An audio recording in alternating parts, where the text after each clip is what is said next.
A senator asked a man what day of the week it was, and the man refused to answer. Not as a joke on the formal advice of his lawyers, invoking the Fifth Amendment of the Constitution. Then he was asked the color of his own tie. Same answer. The color of the carpet in front of him. Same answer. This actually happened, on camera, in a United States Senate hearing. But here's the part almost nobody explains, and it's why this clip matters more than it looks. There's a real legal fight buried underneath the absurd theater. One serious accusation, and one thing the senator said, that is simply not how the law works. Let's take all three apart. The man is Dr. Anthony Fauci. The senator is Josh Hawley, a Republican. Fauci is here under subpoena, and he has decided to answer essentially nothing, invoking the Fifth Amendment, his constitutional right to stay silent so he doesn't hand the government evidence against himself. Hawley opens with a dry little dagger, then starts testing just how far the silence goes. Well, nothing says honesty like taking the Fifth, huh, Doc? Let's try something. What day of the week is it today? On the advice of counsel, I respectfully decline to answer based upon my rights under the Fifth Amendment to the Constitution. What color tie are you wearing? On the advice of counsel, I respectfully decline to answer based upon my rights under the Fifth Amendment to the Constitution. What color's the carpet in front of you?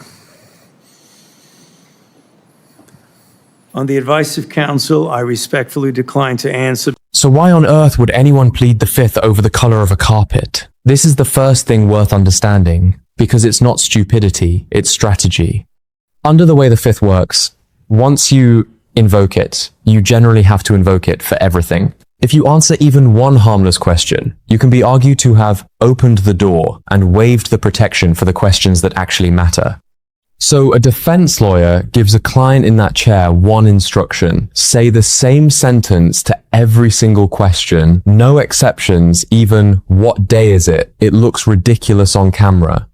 That's exactly why Hawley asked.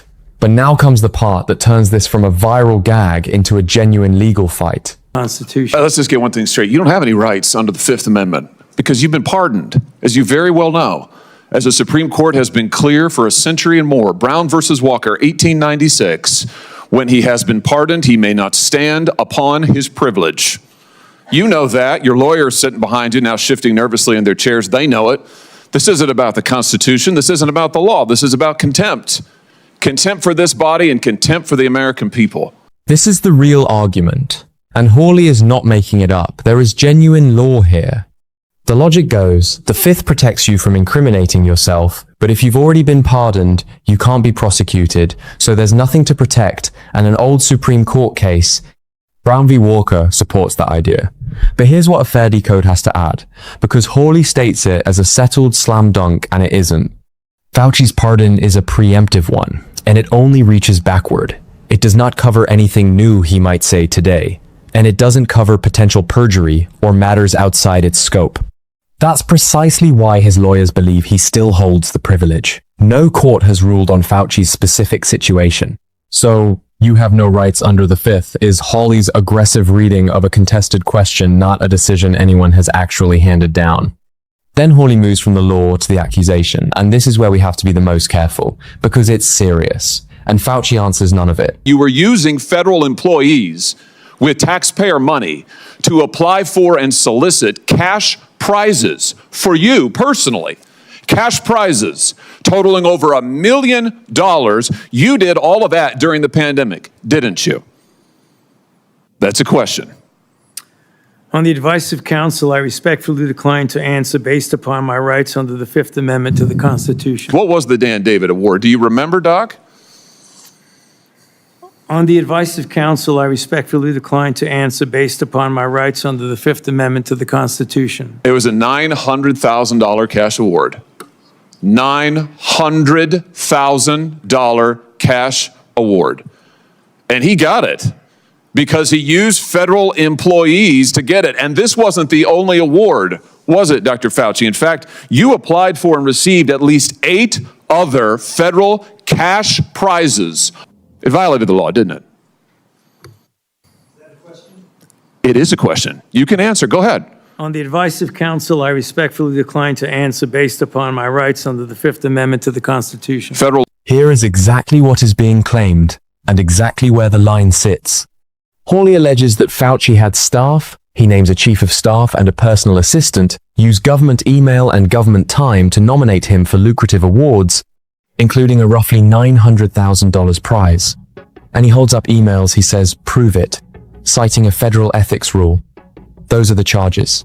Now, the honesty part, which most channels covering this will skip, these are Hawley's allegations and Hawley's reading of those emails. Fauci has not been charged with a crime, he has not been convicted, and he is denying the whole line of questioning by invoking his rights. Winning prestigious scientific awards is not itself illegal. Whether staff involvement crossed an ethics line is a legal conclusion for investigators and courts, not something settled in a hearing room by one senator holding printouts. We can show you the accusation in full force and still tell you plainly that an accusation is not a verdict. And that brings us to the one line Hawley says that you should not take at face value, no matter how the room feels. Yeah, well, silence is admission. And here's the real thing.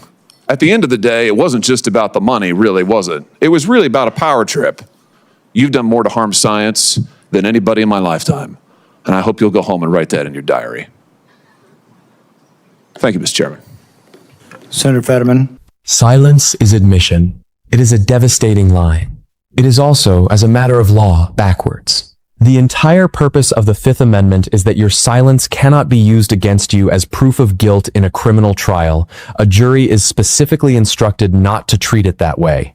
So however damning Hawley makes that silence look on camera, legally it proves nothing on its own. And the words he ends on, narcissist, megalomaniac, liar, those are Hawley's characterizations of a man who is refusing to spar with him, not established facts. Keep that firmly in mind. So step back and hold all of it at once, because that's the honest picture. The absurdity is real. A man pleaded the Fifth over what day it was, and there's a genuine legal reason he did. The legal fight is real and unresolved. A pardon may or may not strip his right to stay silent, and no court has said. The accusation is real and serious, the misuse of federal staff to chase cash awards, but it is an accusation, unproven, uncharged, and met with silence on the advice of counsel. And the most quotable line of the day, "Silence is admission," is exactly what the Fifth Amendment exists to prevent. That tension, the theater on top, the unanswered questions underneath, is why this hearing is everywhere. Now you know what's actually load-bearing in it, and what's just the show.